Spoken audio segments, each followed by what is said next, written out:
What is up, my beautiful gemstones? Welcome back to my channel, and if you're new here, just welcome. My name is Gemma Jade, but tonight we are on our 5th night of my 7 nights of Halloween special, and we will be discussing a haunting in Georgia.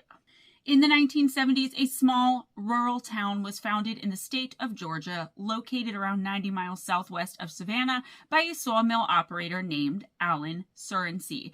Alan lived with his family in a large 2-story farmhouse on the edge of the Altamaha River swamp near the railroad tracks that went through that town. The Surrencys, by all accounts, were living a perfect and idyllic life, but a series of bizarre and unfortunate events would change everything, and what happened to them would become one of the most well-known and widely witnessed, most well-documented hauntings of all time in the United States. It would also come to be known as one of, if not the most intense hauntings the world would ever see. Welcome to the 5th night of the 7 Nights of Halloween special here on my channel, and without another word, let's jump right in. As we see all the time in many hauntings, things normally start off slow and rather innocuously, and then all of a sudden the victims don't know what's happening, and usually they don't figure it out until it's too late. This is not one of those cases. The haunting of the Surrency family started off loud and with a bang, right from the door, and it never let up, not even a little bit. The most commonly cited incident as to what started it all is when the family patriarch, Alan Surrency, came home from a trip out of town one day in October of 1872 to find his home being torn apart and ransacked by some unseen force while he watched helplessly and desperate to make it stop. So this happened it started happening in the 1870s. The town was named Surrency in the 1970s. Okay, so just to be clear, that's when the town was named. This is who it was named for and when. Objects were moving and shaking on their own all around him, and he talks about it with the local paper, the Savannah Morning News, by saying, quote, "A few minutes after my arrival, I saw the glass tumblers begin to slide off the slab and the crockery to fall upon the floor and break. The books began to tumble from their shelves to the floor, while brick bats, billets of wood, smoothing irons, biscuits, potatoes, tin pans, water buckets, pitchers, etc. began to fall in different parts of my house." End of quote. At first, he tried to rationally figure out what in the world was going on and concluded it was all probably the result of an earthquake, right? That makes the most sense. However, the house itself hadn't been shaking at all. The neighbors were completely unaffected, and it would turn out to be anything but an isolated incident. Guys, this one is wild. I don't know how it went for Alan that first night, but I do know it wasn't long before everyone in his house witnessed the same type of violent and seemingly random activity as he had witnessed then. Furniture and other objects moved all around of their own accord, pictures fell from walls, and things like plates, cups, books, bottles, and a variety of other seemingly innocuous household items would launch from their resting places at the heads and bodies of the family and either hit their marks or go crashing down to the floor below them. So they were basically being attacked by random household objects that nobody seemed to be touching. Sometimes those same objects seemed to dance as though they were being moved around by someone's unseen hand or some unseen force. Even the clocks in the home started going haywire, and they would spin rapidly either forward or backward in time. Mirrors would crack or completely explode altogether, raining shards and pieces of glass down all around where everyone was standing. It wasn't just the mirrors either, and most of the glass in the house would do the same thing, and no matter how many times the mirrors, clocks, and other items were replaced or seemingly fixed, it would continue to happen over and over again. Perhaps even more concerning, I guess, depending on how you look at this, was the fact that the entire family would hear all sorts of anomalous noises all hours of the day and night, such as random footsteps, laughing, banging, and other types of disembodied voices. There was also screaming that would blare out from seemingly empty rooms all over the home as well. Objects and other things that any member of the family were holding at any given time, even when they were eating, would be ripped or jerked out of their hands violently. And on at least one occasion, 2 members of the family reported that the utensils they were using to eat with were spinning, twisting, and bending all of their own accord while they were on their way from plate to mouth.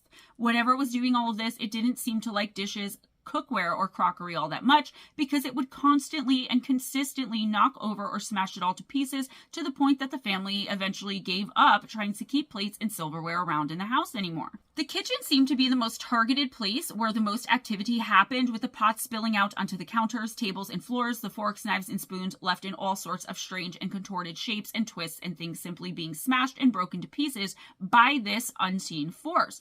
If you think all this is strange, you ain't seen nothing yet. It's about to get a lot more bizarre. One day, while Mrs. Surrency was stitching with needles, just sitting quietly and performing her wifely duties, the needles, thread, thimbles, and even the scissors ripped out of her hands and were torn out of the basket in front of her where she kept them and went spinning around the room, suspended in mid-air.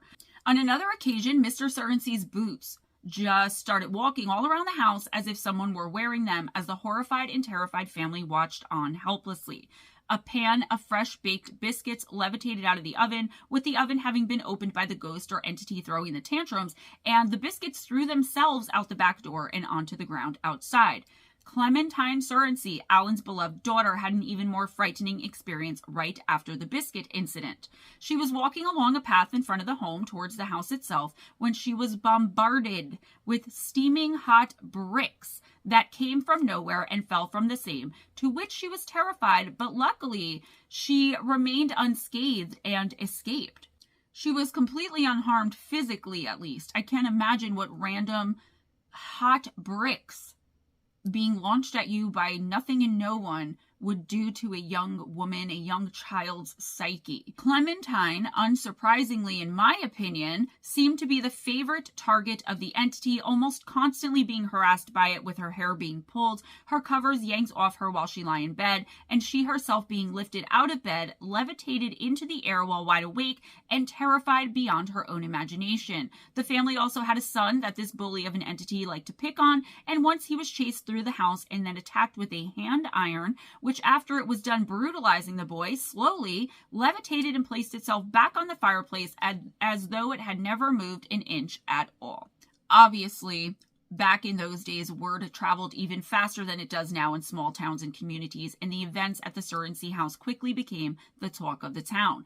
Soon enough, word spread all throughout the country, and people from all over the place were traveling to the Surrency's home, mostly showing up unannounced and uninvited just to try to witness the terrifying activity happening there on a regular basis and seemingly acting indiscriminately. This entity was acting indiscriminately against any given person at any given time, with children being its favorite target of abuse.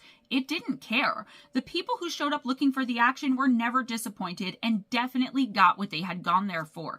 In fact, one of the hallmarks of what's come to be known as the Surrency haunting was how many witnesses there were to the strange and bizarre ghostly activity. All of the aforementioned activity and more would happen right in front of the onlookers and bystanders that were traveling from everywhere and inside of the town as well. This entity was definitely not shy, and it didn't hold back no matter who was looking, no matter who was watching. It was actually the opposite in that it seemed to become either angry or just plain bolder when other people besides the Surrency family were around. Many of the incidents were just straight up weird, like the one time that the animals in the barn teleported into the living room while news reporters were there for a story about the incidents. A minister was visiting once, and a burning log threw itself out of the fireplace and was aimed directly at him. No one ever seemed to be really seriously hurt by the phenomena, though, despite how dangerous it all was, and how horrifically it could have ended should anyone have been hurt by the extreme activity the entity chose to display. In total, hundreds of people would witness the activity happening in the Surrency home, and not a single one of them or anyone else had any explanation for what the heck was happening. The haunting just continued on, attracting tons of media coverage from outlets all over the country. Back then, it was just newspapers, which is why when the reporters were there and the animals allegedly teleported in, it wasn't caught on film or anything. This was the 1870s, so it didn't matter, though. People were coming from all over the country. News agencies from all over the country were coming to see and report on the haunting. The scientific community were constantly around as well, scrutinizing every single instance of what someone would claim another attack or something else, some other high strangeness that they had witnessed firsthand or whatever. Even with all of that, the entity remained unhindered, uninhibited, and the extreme haunting continued, and to the point where The Surrencys were so done with everyone always being around, and especially so done, obviously, with this insane, intense haunting, they moved away. However, as many of you have probably already guessed, moving didn't help and the haunting remained the same. Some say it actually intensified once the family was settled into their new home. Realizing that they were not going to be getting the reprieve or the relief that they had hoped for, it wasn't long before the family returned to their old home, the original site of the haunting in Surrency. There seemed to be no escape from the mysterious and somewhat dangerous forces plaguing them, and in fact, it would all continue until the death of Alan Surrency in 1877. After that, the house went silent, the haunting seemingly went dormant, and his son, his daughter, and his wife, along with the rest of the country, tried to go back to their normal lives. Unfortunately, to this day, there are no answers at all, and there never will be, because the house burned to the ground under suspicious circumstances in 1925. There are so many questions here, guys, that I could literally list them all night long. Instead of doing that, obviously, here are some of the ones I think most of you guys will be asking, and that most people have been asking ever since they found out about this. Why this family in this home in this town?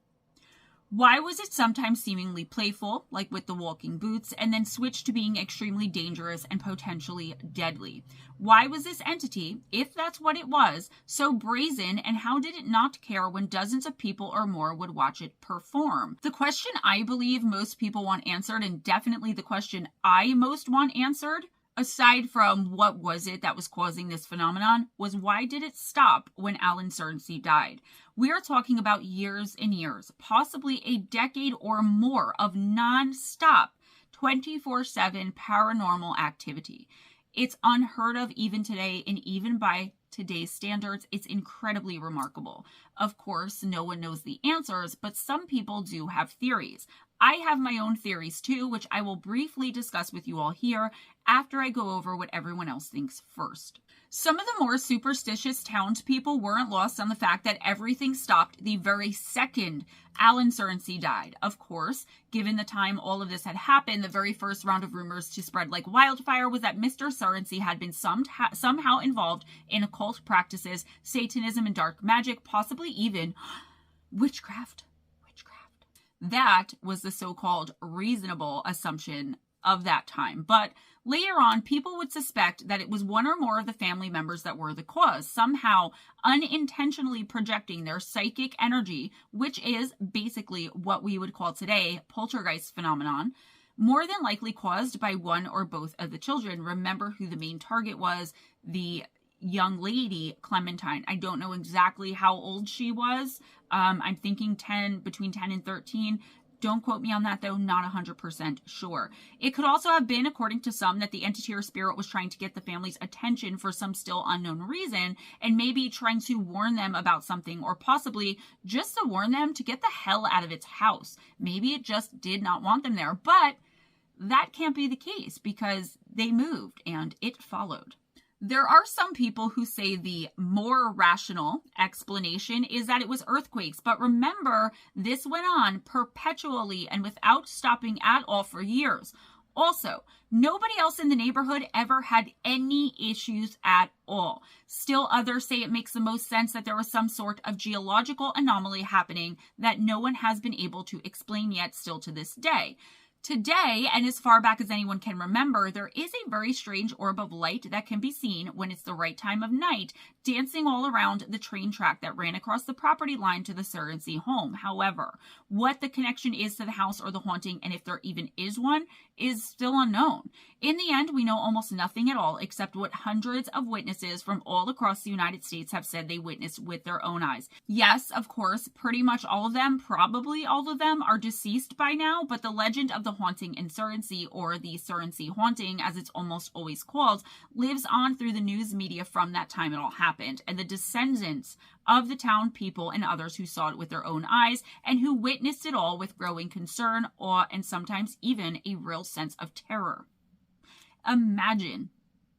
That wouldn't be something you would forget, and it wouldn't be something that you would fail to eventually tell your grandkids about, I guess.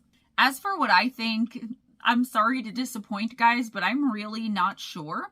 And obviously, there's no way to know for sure. I don't think there's a particular spirit connected to the haunting, but I can't really explain why that's the case. It's just kind of a feeling I have. I don't know enough about Mr. Surrency as a person, what kind of a man, husband, and or father he was, to even really make an educated guess. What I would do if I were investigating would be to find out if he was truly a good and upstanding man, or if he had terrible secrets buried in his closet. Oftentimes when a haunting or something like it dies with a specific and or particular person, that person is somehow connected to it, whether they're aware of it or not. And that is the case 99.9% of the time or more. So I do think it had something to do with Surrency, but I really just don't know. Also, the more violent and dangerous that the haunting is, the more terrible the skeletons in that person's closet and life tend to be, meaning the person it's connected to, meaning I need to know more about Alan Surrency. I would say too, though, my second educated opinion and guess would be that it was very possible it was the poltergeist activity, more than less mainly caused by young Clementine and to a lesser degree her young brother. But the fact that it died with their father makes me wonder where the trauma and unreleased extreme emotions regarding him were coming from. It could be he ruled with an iron fist, but it could also be much, much darker, meaning poltergeists are not always because someone was abused. Obviously, it's just like electrical wiring of our body sometimes in our brains. But a lot of the time, it's when young children are holding in this terrible, horrible, irreconcilable trauma and their psyche just reacts into this poltergeist activity. And because it died with Alan Surrency, it stopped. If it was one or both of the kids, allegedly, let's say allegedly, because I don't want to accuse this poor man of something, but I'm just speculating here. It was bad. Okay, it was bad. Like I said, it could be much darker than anything that I am allowed to discuss here on YouTube. So that's all I have for you tonight, guys. Please give this video a big thumbs up if you enjoyed the content, if you enjoyed hanging out with me, if you enjoyed hanging out with one another in the premiere, and if you're enjoying my special 7 nights of Halloween. Guys, I put so much work into these videos, so I really hope you watch them, like them, share them out. If you're not subscribed, please go on and do that. You should be subscribed already. If you're new, please subscribe. All of y'all, make sure you have your notification bells turned on. Links for how to donate to the channel, how to get my books on paperback or Kindle on Amazon, all 3 of my books, Missing the Faith Theory, Encounters with Evils, 101 True and Terrifying Stories, and Shadow Entities, Sleep Paralysis, and Beyond. All in the description box. PayPal, Cash App, Amazon wishlist, gift link, merchandise, Gemma Jade merchandise. We've got all sorts of things and stuff, and they are fantastic. Nothing but amazing reviews on that merch, guys, from jivecreations.com. Even if you don't want Gemma Jade or Ghost Dragon merch, go on over there. Show your support to Miss Arisha. She is a gemstone. She is my sister from another Mista, as is her twin sister, our lovely, lovely Lotus girl. Be kind to each other, guys. It doesn't cost anything. Be kind to yourselves and never accept anything less than others being kind to you. Make sure that you not only create boundaries, but enforce them as well. You are allowed to do that. Self-care is not selfish. If nobody told you today, I believe in you. You can do anything that you want to do. You are fantastic, amazing, beautiful, perfectly imperfect. You are the universe. The universe is you. Everything you've ever wanted is right there, right in front of you. All you have to do is work hard, manifest it, and grab it. Stay positive. I got your back. I believe in you. Always go in grace. Smile at a stranger, and happy Halloween.